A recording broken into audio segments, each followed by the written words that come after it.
You tell him who sent you, or he's gonna pull your fucking face off. Following his somewhat successful assault on Dwight's wind farm, Cal Thresher called Bill Bevilacqua. Though it didn't give a complete picture of all that has transpired between them, their talk did provide some further insight into their relationship and past.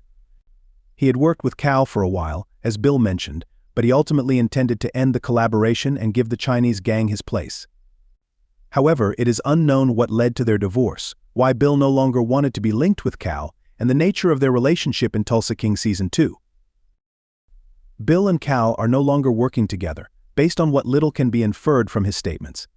That may have a huge influence on Tulsa King Season 2, as it means that Bill will probably not aid Cal in settling any future issues with Dwight or the Chinese gang. Cal must have had a compelling reason for terminating the relationship because Bill is a successful businessman and mobster. It's likely that whatever prompted them to split ways was serious enough to preclude Bill from ever again aiding Cal.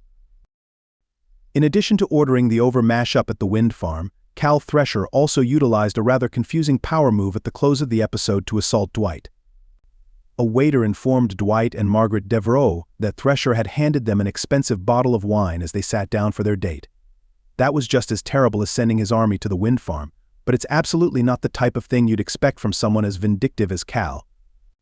The bottle of champagne imperiled Dwight's personal life, while Cal's initial attack harmed his business.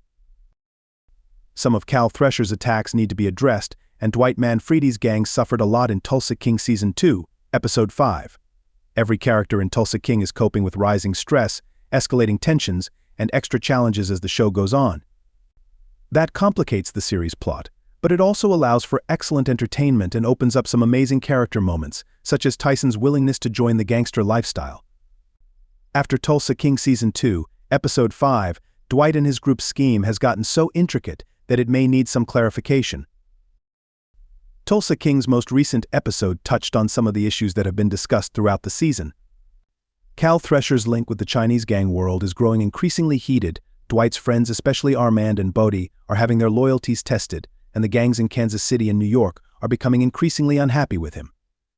Despite being Sylvester Stallone's funniest character in years, Dwight's difficulties are too huge for his sense of humor to contain. Three of the key crooks in the program, Dwight, Chicky Invernizzi, and Bill Bevilacqua, spent a big chunk of Tulsa King Season 2 Episode 5 finding out a time and location for a sit-down.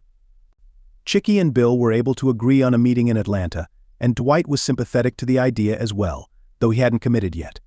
If Dwight goes to the sit-down in Atlanta, it might have a big effect on Tulsa King Season 2. Depending on the outcome, the gang situation in the East and the West may change significantly overnight. Finding out what Dwight stands to gain from the sit-down is easier than figuring out what Bill and Chicky want from the meeting. Even if Bill is content to get a share of Dwight's Tulsa earnings, he can still be grieving over Carl's death and desire more than money. Considering their turbulent history and Chicky's erratic behavior, he is unlikely to desire to reach a consensus with Dwight. The sit-down may increase the likelihood that Chicky's capo, Vince, will take over the Invernizzi crime family.